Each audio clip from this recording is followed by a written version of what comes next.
You are not going to want to miss this simple Greek barley salad. It's filled with amazing ingredients and topped with a stellar olive, lemon, and garlic dressing.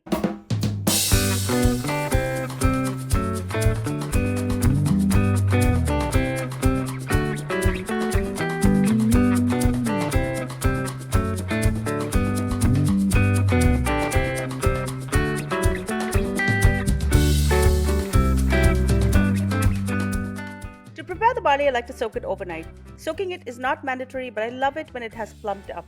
You can also just pour boiling water on it for an hour and drain it if you're in a rush. This is 3/4 of a cup of pot barley. Once it's soaked, just simmer it in salted water for 30 to 40 minutes and drain. Now for the dressing. Start with 1/3 of a cup of extra virgin olive oil. Next, I will be adding all these delicious ingredients. I have 1.5 teaspoons of pink salt, 1 tablespoon of dried oregano, 2 tablespoons of fresh thyme leaves, 2 teaspoons of fresh cracked black pepper, 1 tablespoon of lemon rind, and 1 tablespoon of finely minced garlic. Add all of this to the olive oil. Please note that the garlic is optional. If you're taking this to work for lunch, you may prefer to leave it out. If you want to amp this up, you can also add some chopped anchovy. Next, add in the juice of half a lemon. This is roughly 2 tablespoons, 1 tablespoon of red wine vinegar, and use a whisk to whisk this together to emulsify it.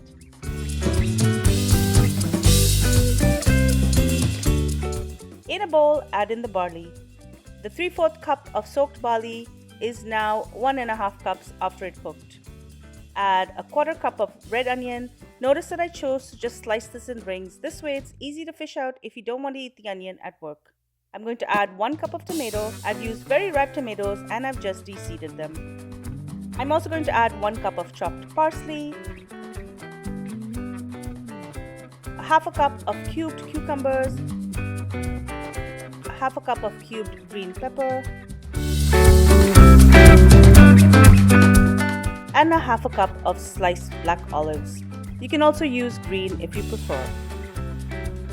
Finally, add in 2 cups of crushed feta cheese. This is what makes the salad sing. What also makes the salad sing is the dressing. Just give the dressing another mix and add it all in. Toss this together and enjoy.